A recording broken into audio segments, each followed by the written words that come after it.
Hello, friends.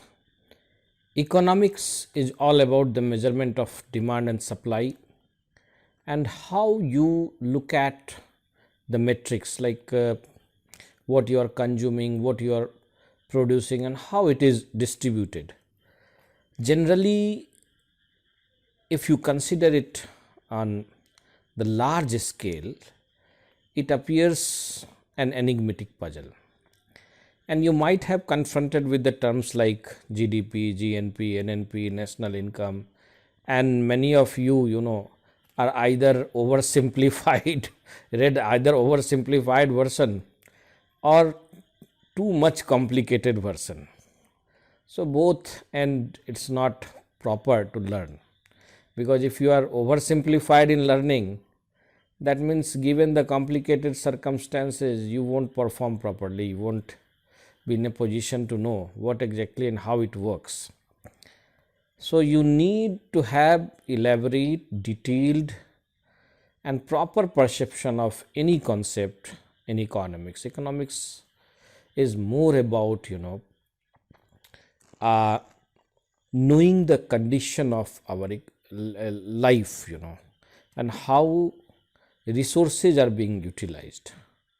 For example, you might have heard the word gross domestic product. Today I am going to tell you in details about GDP, GNP, national income, right? And how it works, what is the basic principle, and why these things have been brought. Actually, it has been an enigmatic puzzle, like for those who are the planners, and they need to know that what is the international business cycle. Also, they also need to know what is the business cycle going on in their own nation. They also need to know what is the rate of inflation. They also need to know what is our production, how much we produce, and where it is getting consumed and where it is getting distributed. Then only they could be in a position to plan for the people at large. And that is why GDP, GNP, national income, all these things matters a lot, right? These are the criteria on the basis of which you get some international grant, you get the support from the government, whatever you can. Just imagine.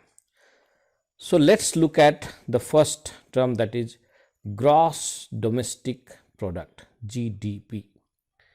Generally, what happens? Whatever you spend, right, that is your expenditure, is somebody else's income, isn't it? So suppose if I want to know the flow of money in the country, if I have two inventories, one which is counting all the expenditure, and another inventory because whatever you are spending is the income of somebody else.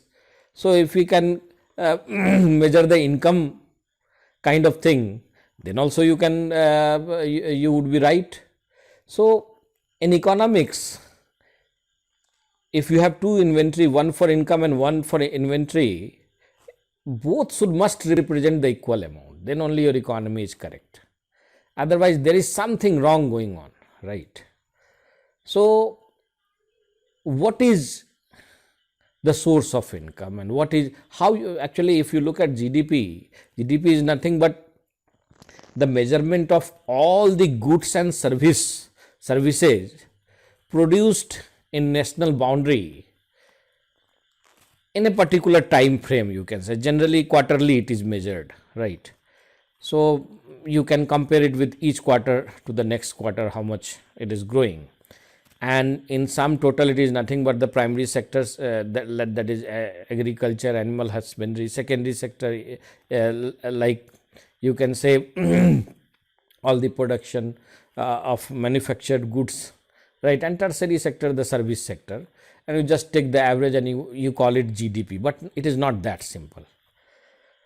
Now the question comes in place, how many methods are there while measuring this GDP, and why these three methods? Actually, there are three methods through which you can measure the GDP.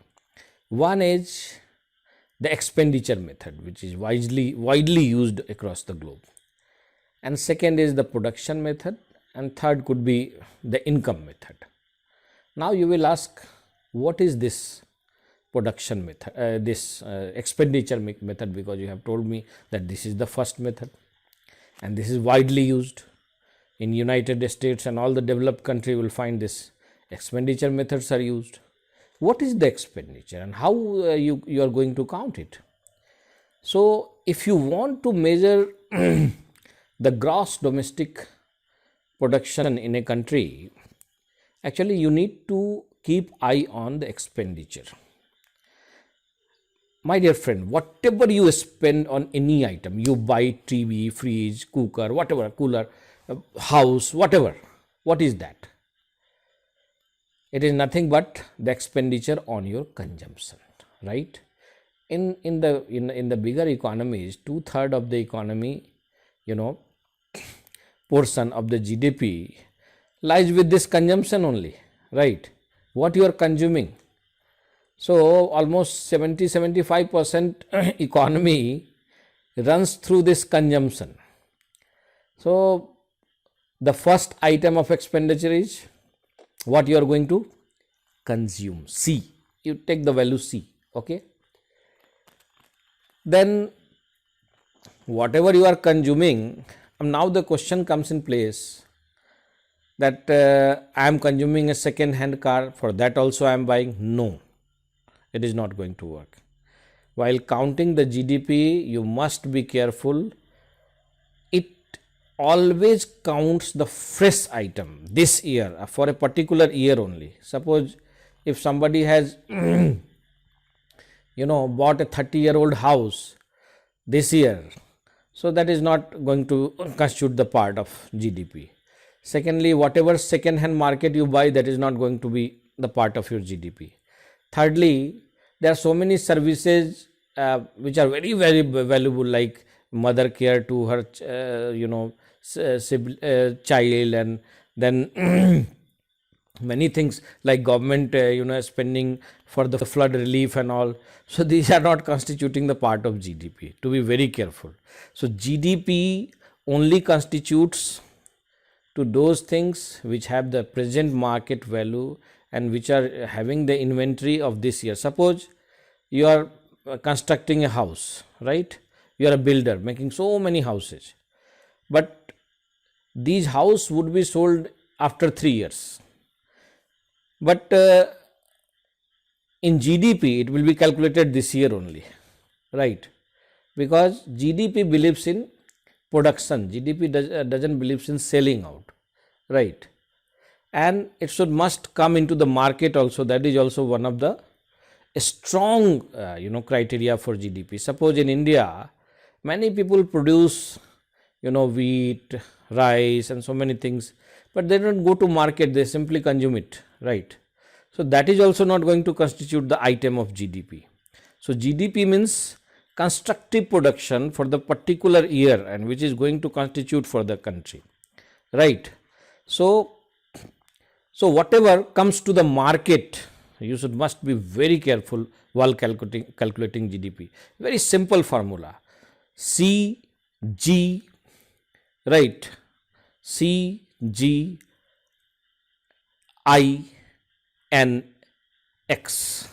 Then you'll ask, what is CGINX? C is nothing but all the consumptions, right?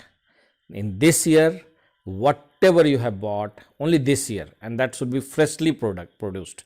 It should not be old production, right?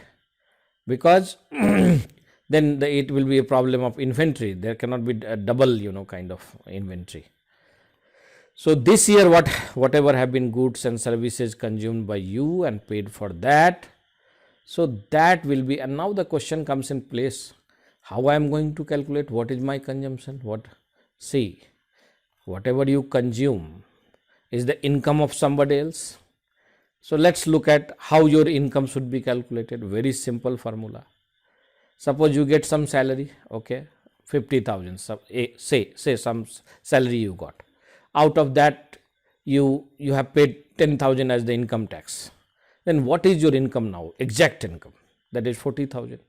This could be called as disposable income. This is also part of consumption, right? But then whatever you are earning, you are not going to spend everything, right? Then what is going to happen? There is a term like this is called as marginal propensity of consumption. That is, the value of this is from 0 to 1. Some people will spend 90% of what is their income. Some people will spend 60%, and some people won't spend anything. But then something they will spend definitely, and it may be from their pile up saving, right? So this may be from so how I am going to calculate the GDP, the C, the consumption. So it may be C naught. C naught means when this month there is no income, then also you are going to spend something. That is C naught, okay, right? And then that is consumption naught. And then what is your marginal propensity? What that means? What percentage of this disposable income you are going to spend? So this constitute the total C, one item, that is C. As I told you, if you are going to calculate the GDP, you need to calculate 4 items: C, I, C, I, G, or C, G, I, and X. Then what is G? G is nothing but the government expenditure, but not those expenditure which are used to help the others or subsidy. No, that is in production, that is in creating the services. Only those items of government item constitute the content of GDP. Then comes I. What is I?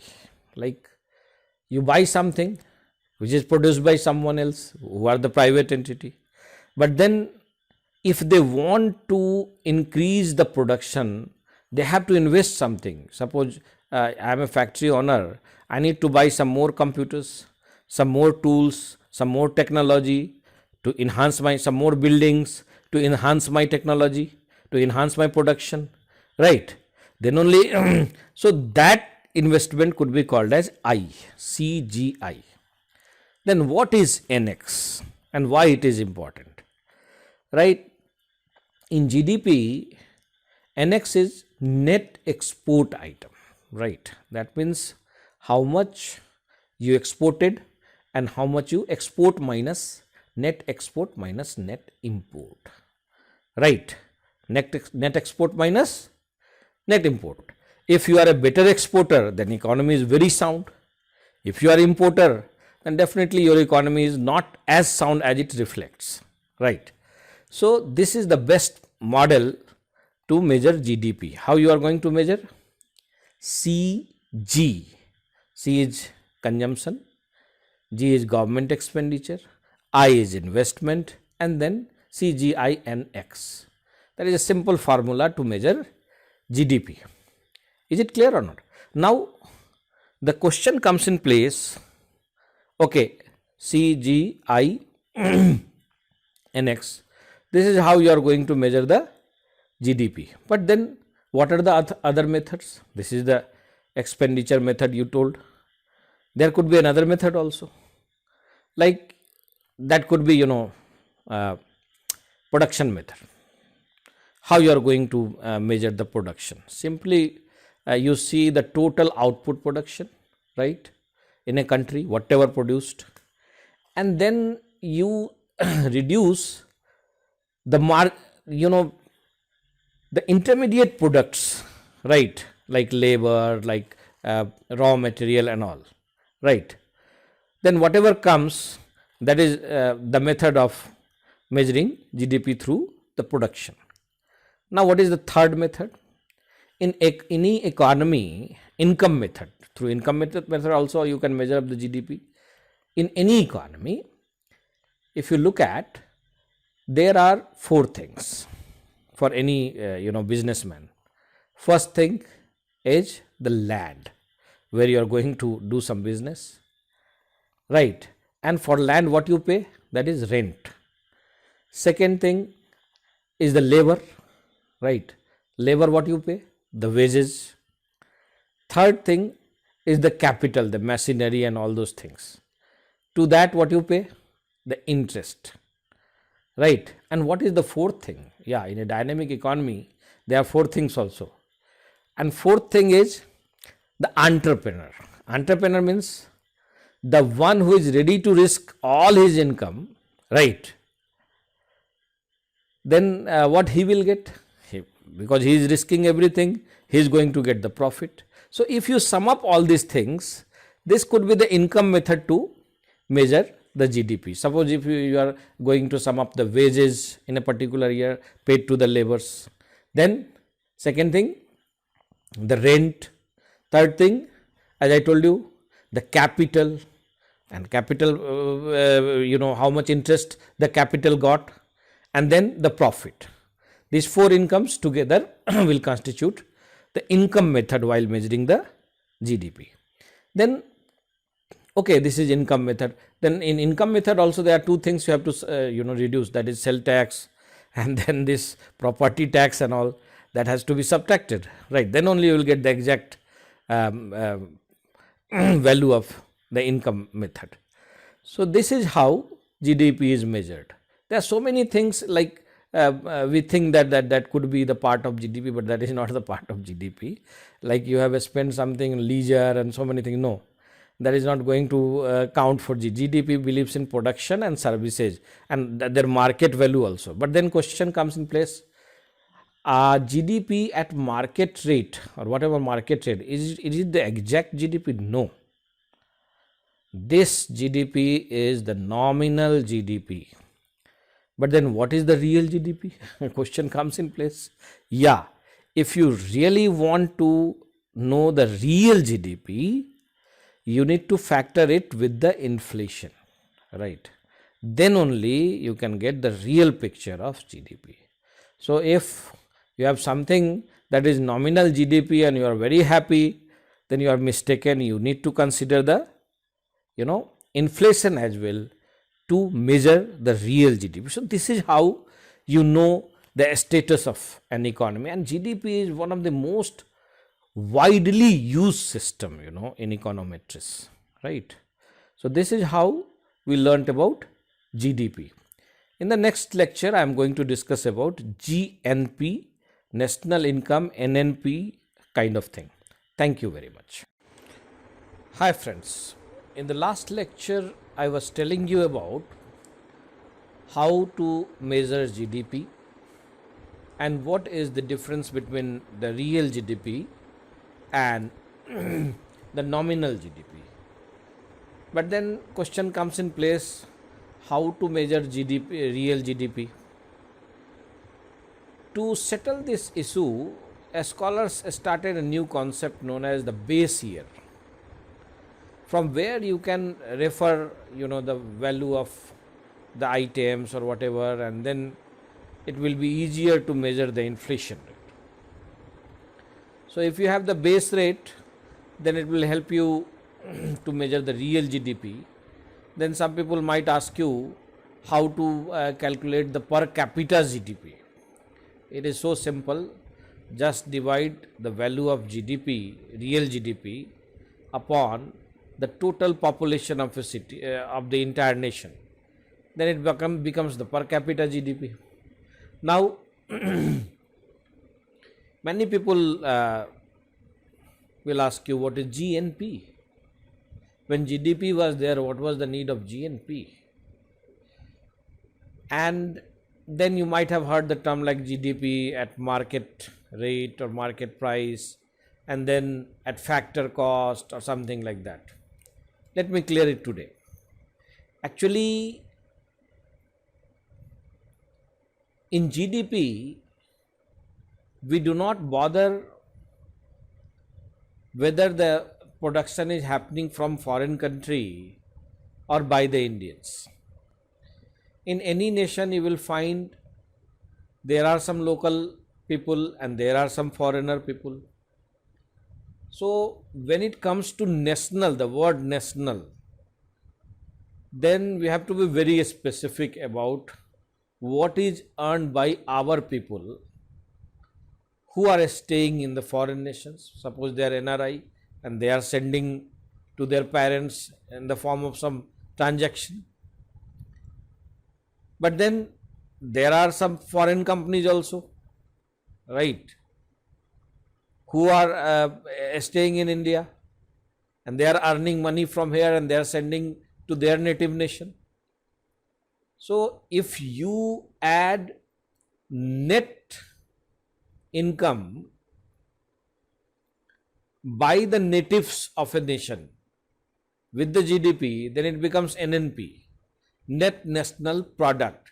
Here we use the product method, as you know, that total output minus the intermediate product and all. So that will also give the same value. So in NNP, what we do, we add the income earned by our native people in the foreign land, and then we reduce the income earned by the foreigners in our country, right? Then it gives the net national value, and that is why it is known as, GNP, gross national product. But then sometimes you might have seen the word NNP, net national product. So what is the difference between GNP and NNP? Actually, when the word product is there, definitely there is a depreciation. What is depreciation? Suppose you bought a car today, right? 20 days later, can you sell the car at the same price? No. At least 10 to 20% rate will be reduced, right? That means the moment it comes out of the inventory, that means it is sold out, it has to face the depreciation. That means its value got down. Suppose you bought a television, 5 years later, can you sell it at the same price? No. So whatever you are counting in production, you need to be very careful about depreciation. Unless you know the depreciation, you cannot know how much exactly you are investing, because there are so many things. Suppose if you are using computer, viruses are there, right? So many things, natural wear and tear is there, right? Suppose you are having a house, so many constructions are there. So house you have to repair also. So it will not be the same value. So you must be careful while calculating anything about depreciation, right? Suppose today you have bought a bike in 50,000, so 10 days later it is not 50,000 worth, it is only 45,000 worth. Remember in mind. So this 5,000 gone where? That is depreciation count. But then the term is market price, then you use the word factor cost and all. What is market price? See, if a product has been produced in any company, any manufacturing site, land, labor, capital, right, these are the component cost, definitely it is used there, and you have to pay wages to the labor, rent to the land, right, and interest to the capital, and then profit to the entrepreneur, right? Then besides these are the component cost. Then what is the final price of a product? That product cannot be sold at a component cost. If it goes to the market, definitely government will take some tax, direct and indirect. Here indirect taxes, right? Then they will charge so many octroi, so many taxes. What will happen? Then it come to market. But there are so many items government promote, like urea production. There the government will provide subsidy. So when it comes to market and you are going to assess the market price of an item, you need to add the rate of the tax what you have paid, and then if you are getting subsidy, that you need to reduce. So factor cost plus, if you add what, the taxation by the government, and then you reduce the subsidy, right, then it becomes the product at market cost, right. So you have seen GDP, GNP, and if you reduce GNP minus depreciation, it becomes NNP. Now what is national income? National income is nothing but NNP at factor cost, right? So what you produced at factor cost is nothing but the national income. But then again, right, so what is per capita income? Right? People might ask you, okay, you told me GDP, GNP, NNP, then what is per capita income? I just told you what is national income. What is national income? National income is nothing but what? NNP at factor cost. Always remember, it is not at market price, it is at factor cost. So NNP at factor cost, if you divide it by the population, it becomes per capita income. Right? So what is national income? NNP at factor cost. So what we could see today, if you look at, recap what we could see today, we could see what is GDP, what is GNP, what is NNP, right? And what is national income, what is per capita GDP, and what is per capita income. Why these measures, and why many nations nowadays they have started, like if you go to Bhutan, they have started happiness index, gross happiness index. Yani that means they measure whatever items is being produced, how much satisfaction and mental satisfaction it is generating, right? Accordingly, they are measuring the gross happiness index. Maybe in coming time you will have the green index and carbon footprint index and so many indexes together, right? Now gender index also being considered. In time coming up, you will have a lot many indexes, but here for the time being, what we could see: GDP, GNP, NNP, national income, per capita income, per GDP per capita. Thank you very much.